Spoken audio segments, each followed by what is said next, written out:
Добрый день! Канал DIY Сочиняет жизнь поздравляет вас уже с наступившим Новым годом и желает всех благ!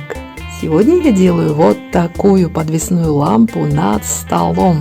Для изготовления плафона мне понадобятся картонные лотки от яиц, причем они у меня жесткие. На мой плафон ушло 4 лотка. А мне сейчас задача измельчить как можно мельче лотки, залить их водой и дать где-то ночь отстояться, напитаться водой.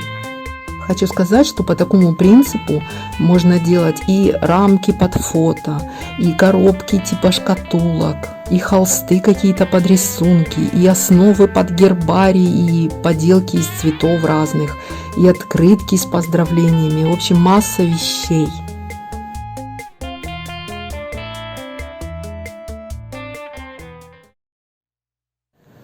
Так, после того, как вся эта масса постояла ночь, пропиталась водой и размякла, я ее взбиваю до однородной массы.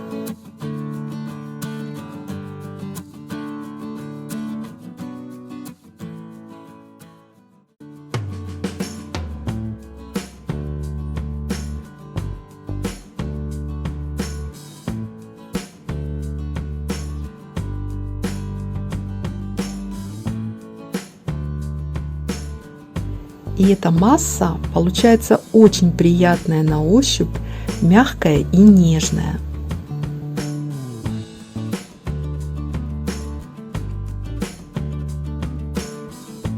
Для формы я взяла резиновый шарик, какой у меня был в наличии.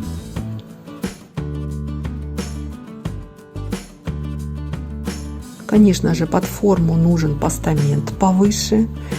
И этот постамент нужно поставить в таз, куда будет стекать вода. Что я сделала за кадром? Ту массу, которую взбивала миксером, я отжала. То есть откинула ее на дуршлаг, в котором лежала марля в 3 слоя. Это нужно было сделать для того, чтобы удалить всю воду и затем пропитать эту массу клеевым раствором, для того, чтобы она была однородно клеевая. Поэтому я добавляла порциями ПВА, перемешивала, потом добавляла водички немного, потом опять перемешивала, опять порция ПВА. И так делала эту массу до той консистенции, чтобы она легко лепилась, но не сочилась с нее вода.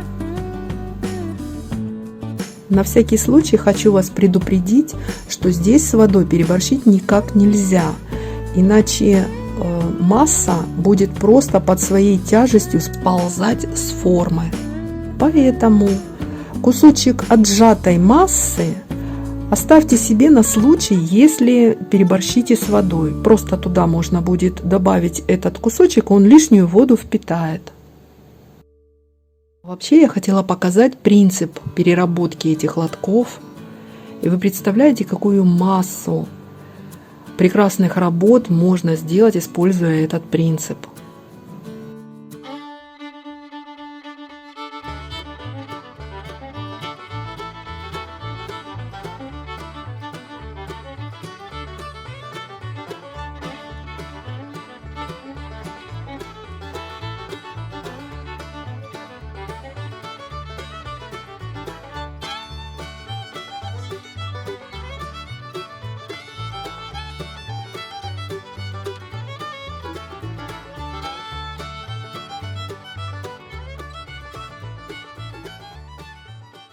Маслом свою форму я смазала чуть-чуть, для того, чтобы моя масса по маслу не сползала вниз.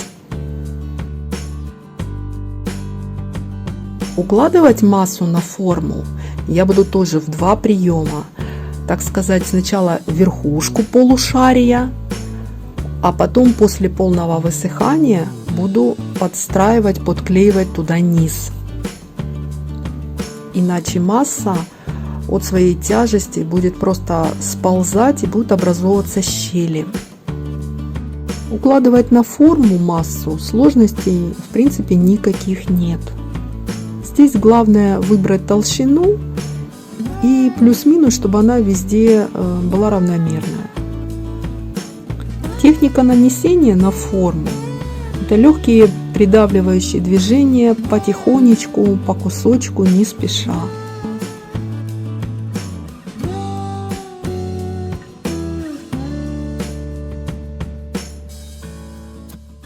Сохло у меня 2 суток. Это я сразу говорю, долго будет сохнуть.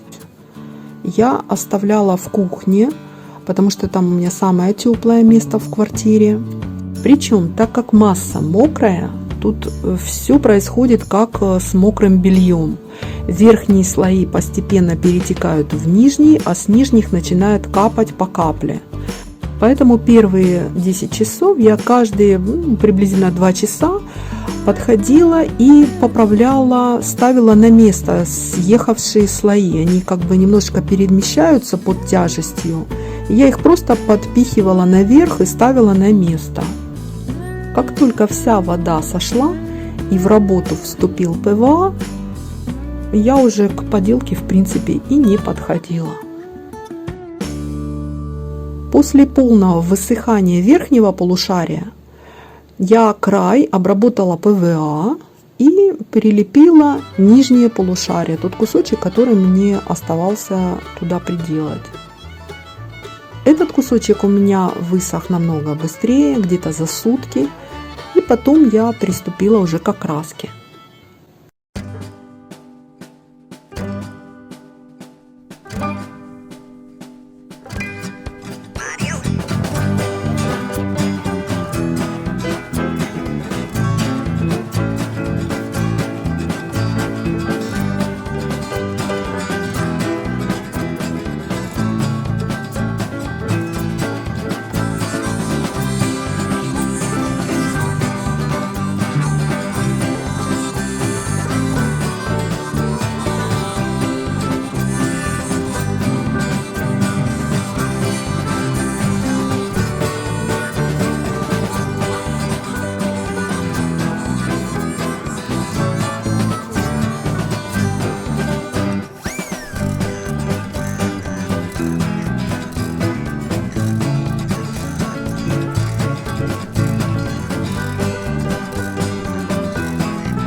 Окрашивала я наружный слой черным цветом, а внутренний слой золотым металликом.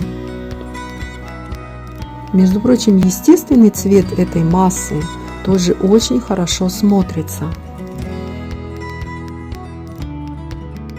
Окрашивается очень хорошо.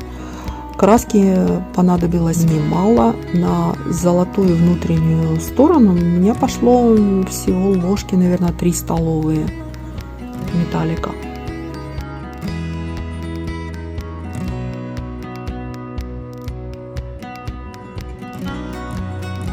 Двигаемся дальше. Подвес для лампы я сделала из цепи от моего нательного пояса. А переходник от цепи к плафону я сделала из детали, которую я взяла из старой люстры. Цепь к переходнику я прикрепила при помощи одного звена, взятого из этой же цепи. Я просто это звено выровняла, сделала подобие двойной шпильки, вставила в цепочку, продела в дырочку и загнула по краям. Теперь мне нужно этот переходник подклеить к плафону.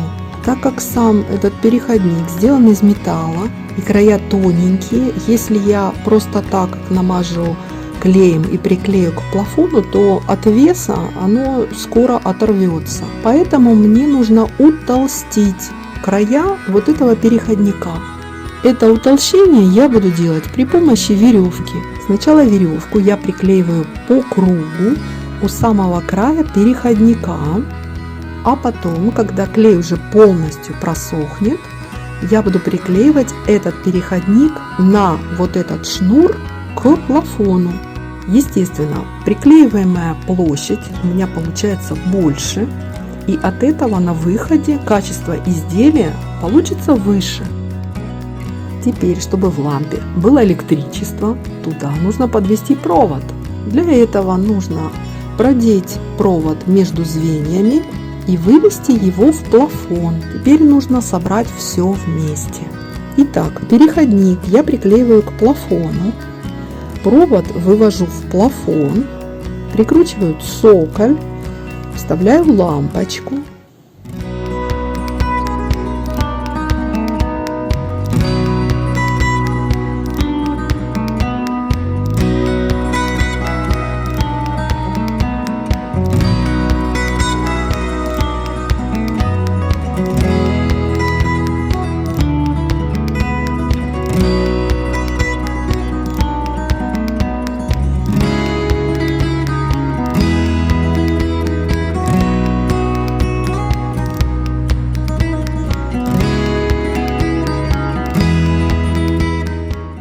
Ой, как же это быстро все рассказывается, и как это все долго делается.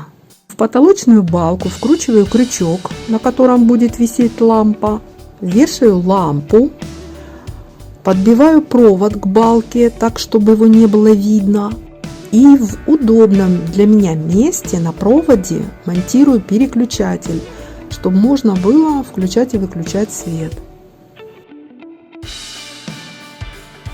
Ну вот смотрите, какая у меня лампа получилась. Если вам было полезно это видео, то ставьте свои лайки и подписывайтесь на мой канал. А у меня на этом все. Пока-пока!